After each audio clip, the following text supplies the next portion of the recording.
अच्छा जी, ये आप लोगों के कोर्स आउटलाइंस हैं। ठीक है, तो हमने यहाँ तक पढ़ लिया है। The demand and supply of money, ये चैप्टर हमने ख़त्म कर लिया है। अब इसके बाद है डिटर्मिनेंट्स ऑफ नेशनल इनकम। ठीक है, और दूसरा एक है aggregate supply and labour market. तो मैं पहले ये चैप्टर पढ़ता हूँ, ये वाला चैप्टर पढ़ लेता हूँ। ठीक है, फिर उसके बाद ये वाला चैप्टर पढ़ेंगे, क्योंकि ये केनीजियन वर्जन है और ये क्लासिकल वर्जन है। तो पहले मैं क्लासिकल पढ़ा लेता हूँ, और फिर उस चूँकि क्लासिकल वर्जन पे कीन्स ने क्रिटिसिज्म की, तो फिर मैं बाद में ये पढ़ाऊँगा। ठीक है, तो ये aggregate supply and labour market ये मैं पढ़ाता हूँ, और ये मैं फ्रैंक की बुक से पढ़ा रहा हूँ आप लोगों को, ताकि आप लोगों को फ्यूचर में भी कोई प्रॉब्लम ना हो। ठीक है, तो ये क्लासिकल थ्योरी हम पढ़ रहे हैं, क्लासिकल थ्योरी। ठीक है, और क्लासिकल थ्योरी जो है यहाँ पर ये फ्रैंक की बुक में चैप्टर 3 और 4 है ना। ठीक है, चैप्टर 3 और 4 है। सो यहाँ पर सबसे पहले क्लासिकल थ्योरी जो है,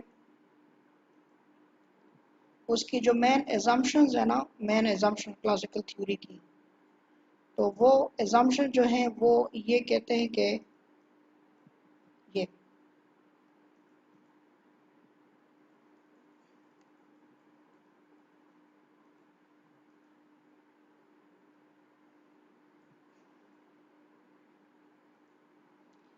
उनकी एजम्पशन है perfectly flexible prices and wages. Classical की एजम्पशन ये है कि प्राइसेस जो हैं, कमोडिटीज़ की प्राइसेस, ये फ्लेक्सिबल है। फ्लेक्सिबल का मतलब ये है कि जी इंक्रीज भी कर सकती हैं, डिक्रीज भी कर सकती हैं। वेजेस, जो लोगों को उजरत मिलती है, मजदूरों को जो उजरत मिलती है, वो ये क्लासिकल एज्यूम करते हैं कि ये फ्लेक्सिबल है। फ्लेक्सिबल का मतलब ये कि ये इंक्रीज भी कर सकती हैं और डिक्रीज भी कर सकती हैं। ठीक है, यानी डिक्रीज होने का मतलब ये है कि वेज कट लोग एक्सेप्ट करते हैं। ठीक है, वेज कट लोग एक्सेप्ट करते हैं। दूसरी एजम्पशन है perfect information on the part of all market participants about market prices. लोगों को मुकम्मल इंफॉर्मेशन है चीज़ों की प्राइसेस का। ठीक है, तो ये दो एजम्पशन है क्लासिकल्स की। ठीक है, क्लासिकल थ्योरी में ये दो मेन एजम्पशंस हैं। ठीक है,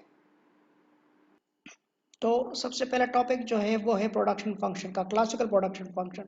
ये जो हम पढ़ रहे हैं classical production function, what is production function, क्या होता है, ये हमने माइक्रो में पढ़ा था। ठीक है, प्रोडक्शन फंक्शन क्या है, summarise the relationship between input and output. ठीक है, so the physical relationship between input and output is known as production function. ठीक है, यहाँ पर हमने माइक्रो में पढ़ा था, याद हो आप लोगों को, तो हमने कहा था कि यहाँ पर वाई जो फंक्शन है ना, नेशनल इनकम, वहाँ पर हमने इस तरह लिया था। हमने लिया था कि quantity is a function of quantity, production is a function of labour and capital, हमने इस तरह लिया था, याद हो। ठीक है, हमने फंक्शन पढ़ा था कि quantity production, quantity produce is a function of labour and capital. और शॉर्ट रन में हमने पढ़ा था कि जी हम कैपिटल चूंकि कांस्टेंट होता है, इसलिए production is a function of labour only, short run में। ठीक है, शॉर्ट रन में। ठीक है, याद हो। तो इसके लिए हमने जब ये पढ़ लिया था, तो हमने पढ़ा था कि व्हेन वी इंक्रीज लेबर, जब हम लेबर को इंक्रीज करते हैं, तो हमने कहा था कि G Q increases, Q increase करेगा। ठीक है, लेकिन किस रेट से, हमने कहा था कि लॉ ऑफ वेरिएबल प्रोपोर्शन, हमने इसके लिए पढ़ा था, ये लॉ ऑफ वेरिएबल प्रोपोर्शन था। ठीक है, लॉ ऑफ वेरिएबल,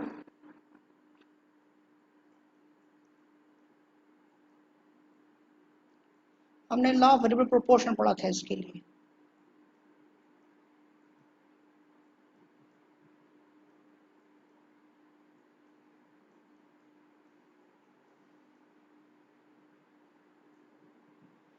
तो लॉ ऑफ वेरिएबल प्रोपोर्शन में ये था कि जब एल को इंक्रीज करेंगे तो आउटपुट इंक्रीज करेगा, लेकिन किस रेट से इंक्रीज करेगा, पहले था कि पहले डिमिनिशिंग रेट के साथ होगा। ठीक है, इंक्रीजिंग रेट के साथ, फिर डिमिनिशिंग रेट के साथ।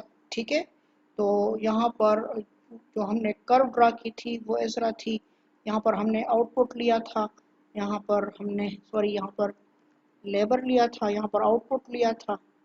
ठीक है, तो हमने इस तरह ये फंक्शन ड्रा की थी। ठीक है, याद हो, Y is a function of, यहाँ लेबर लिया था। ठीक है,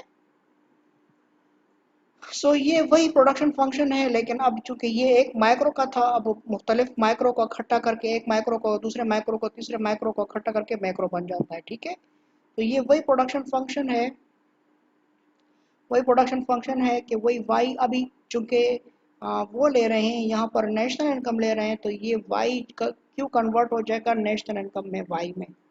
ठीक है, वाई किस में कन्वर्ट हो जाएगा, नेशनल इनकम में कन्वर्ट हो जाएगा। और यहाँ पर लेबर के लिए हम एन ले रहे हैं, क्या ले रहे हैं, हमने एल लिया था, यहाँ पर एन ले रहे हैं। ठीक है, इसकी बुक में, फ्रंट की बुक में हम लेबर के लिए एन ले रहे हैं। तो अगर हम इसको इंक्रीज करें, एन को इंक्रीज करें, तो टोटल आउटपुट ये देखें इधर, जीरो लेबर के लिए zero output.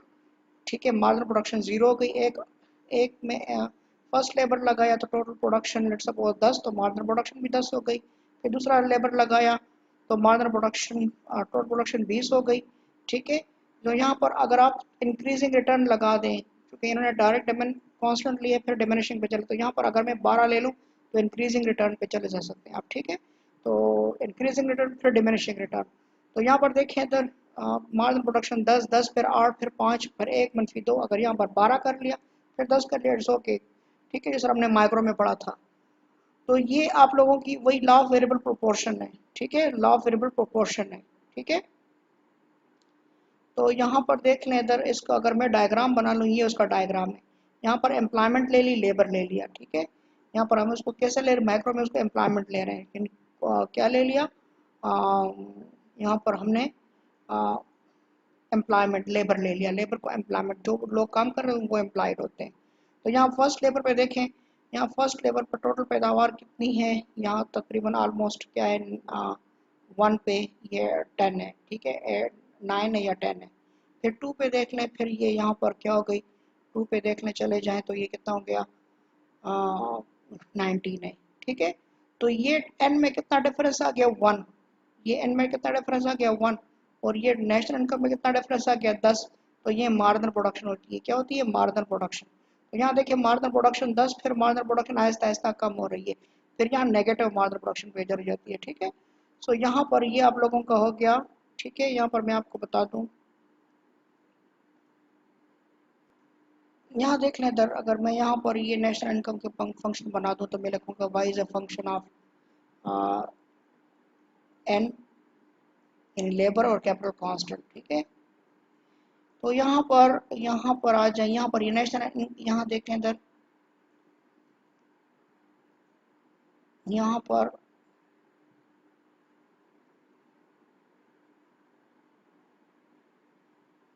Vertical perpendicular draw कर दें।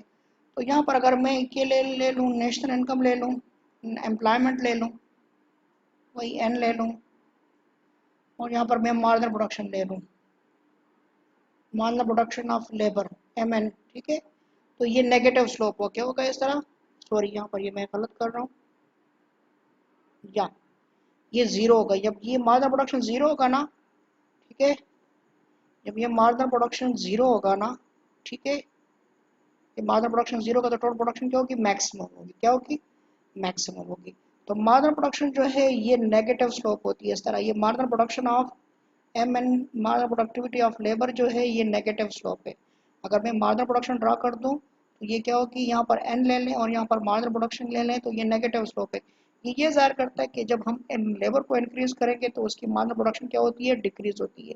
ये है क्लासिकल प्रोडक्शन फंक्शन। ठीक है, क्लासिकल, ये क्लासिकल प्रोडक्शन फंक्शन हो गए। ठीक है, यहाँ देख लें, यहाँ पर ये हमारे पास हो गई क्लासिकल प्रोडक्शन फंक्शन हो गए। ठीक है,